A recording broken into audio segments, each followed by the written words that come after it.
जाएंगे, क्या करेंगे। हमारे वृंदावन के एक रसिक, उनका नाम श्री हरिराम व्यास। हित हरिवंश महाप्रभु के चरण सेवक श्री हरिराम व्यास जी और छा के राजा मधुकर शाह के गुरुदेव थे। अब कथा तो बहुत लंबी चरित्र है। वो वृंदावन आ गए थे। हरिराम व्यास जी सब जगह गए भारत में, विद्वान थे, अपनी विद्वत्ता से सबको परास्त करने जाते थे। पर जब वो वृंदावन आए तो यहां से कभी जा ही नहीं पाए। क्यों नहीं जा पाए, एक आध दिन कथा में हम कभी सुनाएंगे वो चरित्र भी। पर हरिराम व्यास जी वापस नहीं गए वृंदावन से। अब तो वृंदावन में ही रहने लगे, वृंदावन में ही सुख लेते, वृंदावन में ही आनंद करते। और छा के राजा मधुकर शाह को अपने गुरुदेव की इतनी याद आई कि उसने सैनिकों को भेजा कि जाओ जाकर के हमारे गुरुदेव श्री हरिराम व्यास जी को लेकर के आओ। सैनिक गए, हरिराम व्यास जी नहीं गए। तो मधुकर शाह ने विचार किया, सैनिकों के भेजने पर नहीं आएंगे, ब्राह्मणों की बहुत मानते हैं, मैं ब्राह्मणों को भेजूंगा तो वो आ जाएंगे। सब लोग इधर देखो, सावधानी से कथा सुनो सब।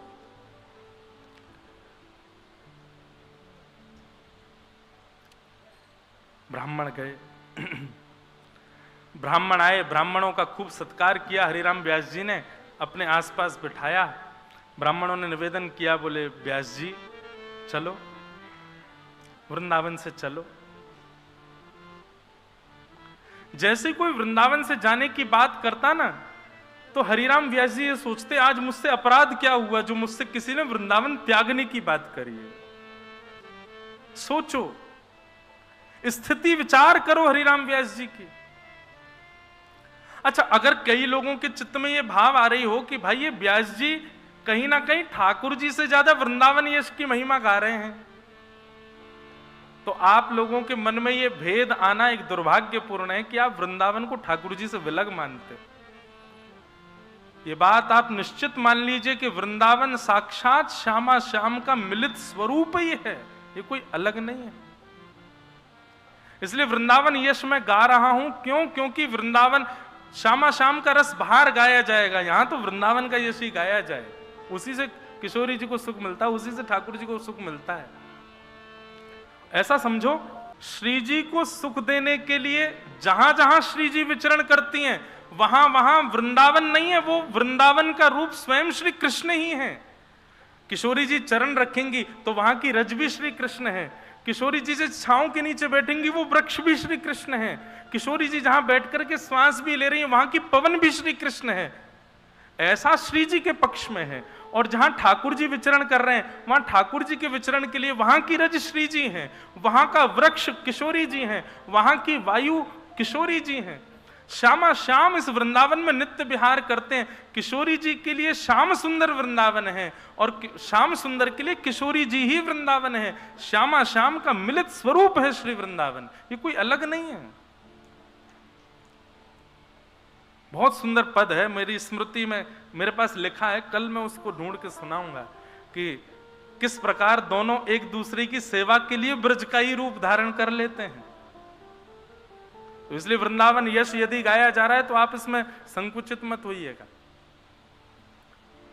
तो जैसे ही कोई कहता कि व्यास जी ओरछा वापस चलो, तो हरिराम व्यास जी चिंतन नेत्र बंद करके विचार करते, आज सवेरे उठने के बाद अब तक मैंने क्या अपराध किया जो मुझे वृंदावन छोड़ने की आज्ञा मिल रही है कहीं से।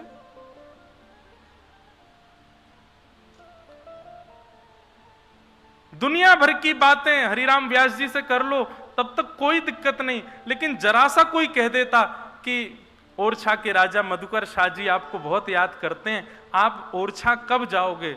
हरिराम व्यास जी के नेत्रों से आंसू आ जाते। हे श्याम सुंदर, हे श्री जी, मैंने क्या अपराध कर दिया जो मुझे वृंदावन त्यागने की कहीं से बात सुनने को मिल रही है? ऐसी स्थिति हो जाती। निकल पड़ते वृंदावन की परिक्रमा में, और परिक्रमा में जो मिलता सबसे क्षमा मांगते, मुझे क्षमा कर दो, मुझसे कोई अपराध हो गया है जो मुझे वृंदावन त्यागने की आज्ञा हो रही है। ऐसी स्थिति थी श्री हरिराम व्यास जी की। हम लोगों की स्थिति कैसी? हम आपकी नहीं, अपने आप को भी उसी में रखते हैं। हमको कोई जरा सा कोई लोभ दे दे, दिल्ली में ऐसा ऐसा होना है, बंबई में ऐसा ऐसा कुछ है, कोई समायोजन है, कोई कार्यक्रम है, आपको उसमें पुरस्कार मिलेगा, इतना धन मिलेगा, आदि आदि। हम तुरंत व्यवस्था करते हैं, निकल जाते हैं। हरिराम व्यास जी ऐसी स्थिति में आ गए। एक दिन ब्राह्मणों ने जाकर के श्री हितरवंश महाप्रभु से प्रार्थना की, व्यास जी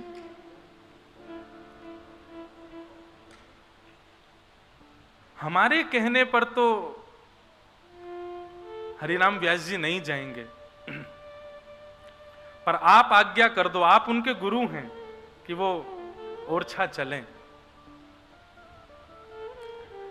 महाप्रभु जी बोले, भैया वृंदावन से उनको भेजना क्यों चाहते हो? तुम जानते हो वृंदावन से निकलने की बात भी कोई कह दे तो हरिराम व्यास जी परिक्रमा में चले जाते हैं, ऐसी स्थिति उनकी हो जाती है। ब्राह्मणों ने कहा, भगवान एक बात बताइए, हरिराम व्यास जी वृंदावन में रहेंगे, वृंदावन में सबका कल्याण हो चुका है क्योंकि वो वृंदावन रह रहे हैं। यहां पर हरिराम व्यास जी के रुकने से कितने लोगों का दुर्भाग्य हो रहा है कि वो वृंदावन रस से वंचित हैं। हरिराम व्यास जी ओरछा जाएंगे, यश गाएंगे तो कितने लोगों का कल्याण होगा। आप इस बात को विचार कीजिए ना। महाप्रभु जी ने थोड़ा विचार किया और विचार करके कहा कि ठीक है, हरिराम व्यास जी को लेकर के आओ, हम उनको आज्ञा कर देंगे कि वो ओरछा चले जाएं। अब हरिराम व्यास जी तो बड़े आनंद में थे। जैसे कर्जा देने वाले व्यक्ति, कर्जा किसी ने लिया हो और उसका पैसा वापस मांगा जाए, वो नहीं देने में सक्षम हो, उसको कह दीजिए अच्छा ठीक है तुमको 1 महीने का समय दे रहे हैं, दे देना, तो वो थोड़ा खुश हो जाता, चलो 1 महीना मिला मुझे। ऐसे हरिराम व्यास जी थे, वो सुबह से शाम तक भागते रहते उन लोगों से दूर जो वृंदावन से जाने की बात करते थे, और शाम होते ही इतने खुश हो जाते, अब तो जाना नहीं है, ये तो वन है, वन में रात में कौन जाएगा, कम से कम रात भर तो मिलेगी वृंदावन में रहने को। सुबह होते ही हरिराम व्यास जी की फिर चिंता शुरू होती, अब मुझसे कोई कह ना दे कि तुम ओरछा चले जाओ। हरिराम व्यास जी बड़े प्रसन्न थे। शाम हो गई थी, सूर्य अस्त हो गया था। हरिराम व्यास जी बोले चलो बढ़िया, अब 1 रात और मिल गई रहने को। तभी किसी ने जाकर के कहा, व्यास जी गुरुदेव श्री हितरवंश महाप्रभु आपको राधा वल्लभ लाल जी के मंदिर में बुला रहे हैं। हरिराम व्यास जी बड़े खुश हो गए, बोले गुरुदेव मुझे बुला रहे हैं? बोले हाँ। अरे चलो चलो चलो। तभी किसी ने संकेत किया, बोले लेकिन व्यास जी हम बता दें क्यों बुला रहे हैं? बोले क्यों? बोले आप किसी की भी बात मान करके ओरछा नहीं जा रहे हो, अब स्वयं श्री हितरवंश महाप्रभु आपको आज्ञा करने वाले हैं कि आप ओरछा चले जाओ, क्योंकि उनकी बात आप टाल नहीं सकते। ये बात सुनते ही टूट गए श्री हरिराम व्यास, क्योंकि गुरुदेव की आज्ञा की अवहेलना मैं नहीं कर सकता। लता पत्र वृक्षों से लिपट करके रोने लगे, बोले अब तो मुझे जाना ही पड़ेगा, गुरुदेव कहने वाले हैं। कहीं से काली स्याही लेकर के, कालीत लेकर के अपने नेत्रों पर, मुख पर, नाक पर, पूरे मुख पर कालीत पोत ली। राह में एक गधा चल रहा था, उस गधे को प्रणाम करके उस पर बैठ गए हरिराम व्यास जी और जाने लगे राधा वल्लभ जी के मंदिर की ओर। किसी ने जाकर के ये स्थिति सुना दी हितरवंश महाप्रभु को, जाके बोले वो तो गधे पे बैठे हैं, मुंह पर पूरे पर कालीत पोत लिए, पागलों जैसी स्थिति हो गई है, महाराज जी आप चल करके रोकिए उनको। दौड़ करके गए महाप्रभु जी और जाकर के हरिराम व्यास जी को उतारा, मुख धोया, बोले क्या कर रहे हो, गधे पे घूम रहे हो, मुंह पे कालीत पोत के, ये क्यों कर रहे हो इस प्रकार का व्यवहार? हरिराम व्यास जी कहते हैं वृंदावन जिसको छोड़ना पड़े उसकी स्थिति यही होनी चाहिए। मुंह पे कालीत पोत ले, गधे पे बैठ के घूमे, उसका कितना बड़ा दुर्भाग्य है कि श्री जी उसको अपना नहीं रही हैं। महाराज मेरी तो स्थिति यही हो रही है, अब आप आज्ञा कर दीजिए मैं अभी चला जाऊंगा, लेकिन माफ कीजिएगा मेरी स्थिति मैं आपको पहले ही बता दूं, आपकी आज्ञा मान करके मैं चला तो जाऊंगा, लेकिन अब मेरे वश में मेरे प्राण नहीं है। वृंदावन की सीमा जैसे ही समीप आएगी और वृंदावन की सीमा से एक पग बाहर जैसे ही मेरा तन रखेगा, प्राण वहीं निकल जाएंगे, क्योंकि अब प्राण वृंदावन के बगैर नहीं रह सकता। किसी के प्राण अन्न में है, किसी के प्राण जल में है, किसी के प्राण वायु में है, मेरे प्राण श्री वृंदावन में है। मैं यहां इसे तज करके कभी नहीं जा सकता। हितरवंश महाप्रभु ने पत्र लिख करके ओरछा के राजा को कह दिया, बोले क्षमा करना राजन, अब हरिराम व्यास तो कभी ओरछा नहीं आएंगे, तुमको मिलना है तो तुम वृंदावन आ जाओ। वो वृंदावन नहीं त्याग।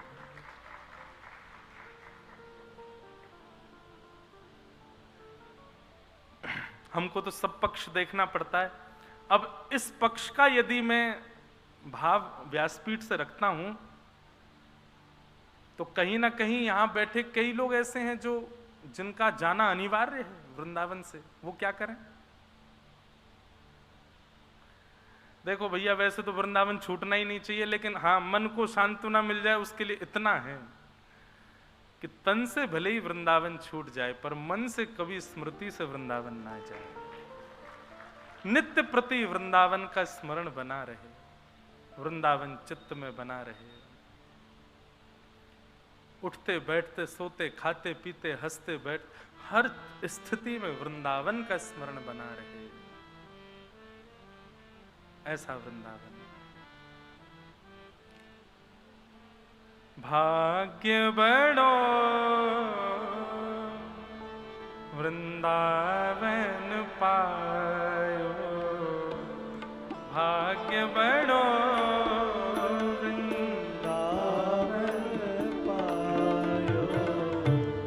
ये संभव केवल वृंदावन में होता है। इतने पद बाहर की कथा में आते ही नहीं है, कितना भी सोच लूं मैं, ये वृंदावन में ही हो सकता है भैया। इसलिए आनंद लीजिए, खूब भाव से गाओ। भाग्यशाली वे तो हैं ही जिनको तन से वृंदावन मिला है, लेकिन उनसे भी ज्यादा भाग्यशाली वो हैं जिनके मन में वृंदावन बसा है।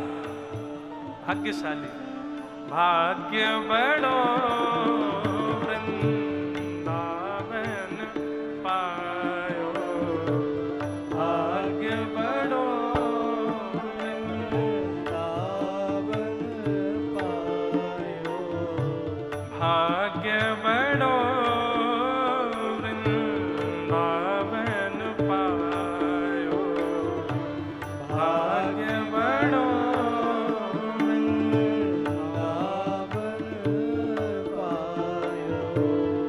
भाग्य बड़ो वृंदावन पायो, भाग्य बड़ो वृंदावन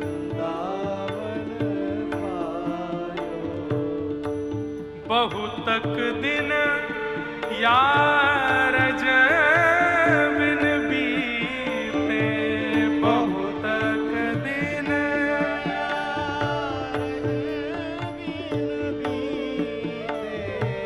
बहुतक दिन यार जबिन बीते, बहुतक सब लोग गाना।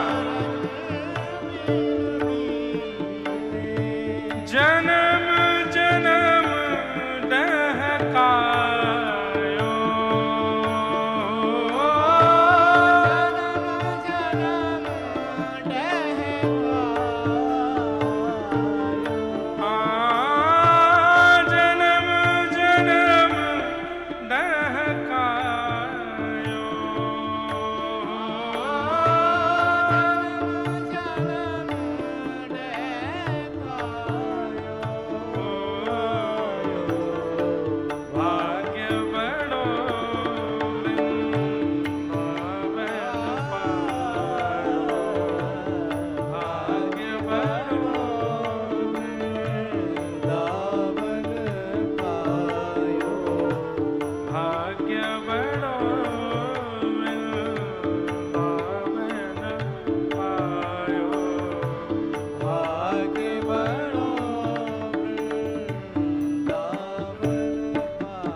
कृपा कर दीनी सूरज अब कृपा कर दीनी अभय निशान बजायो अभय निशान बजायो भाग्य बड़ो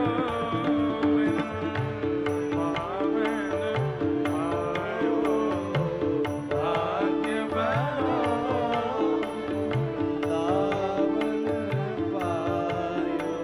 कैसा है वृंदावन? वृंदावन का स्वरूप कैसा है? श्यामा श्याम जो विहरत दो श्यामा श्याम जो विहरत दो सखी समाज मिलायो सखी समाज मिलायो सखी समाज मिलायो सखी समाज मिलायो शोक संताप करो मत को शोक संताप करो मत को दाव भलो बनियायो दाव भलो बनियायो भाग्य बड़ो वृंदावन पायो भाग्य बड़ो वृंदावन पायो भाग्य बड़ो वृंदावन पायो भाग्य बड़ो वृंदावन पायो। श्री वृंदावन प्राप्त होने का मतलब क्या है? रसिक बिहारी की गति पाई रसिक बिहारी की गति पाई धन धन लोक कहायो धन धन लोक कहायो धन धन लोक कहायो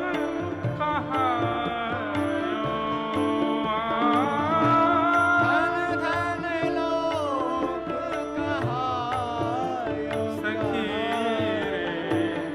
भाग्य बड़ो वृंदावन पायो भाग्य बड़ो वृंदावन पायो श्री वृंदावन पायो श्री वृंदावन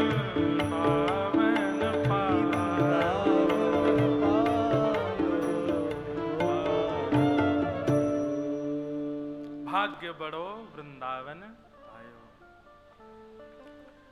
ऐसा श्री वृंदावन भागवत में एक जगह वर्णन आता है वृंदावन प्राप्त करने के लिए यदि कोई तपस्या का विधान हो तो वो क्या है?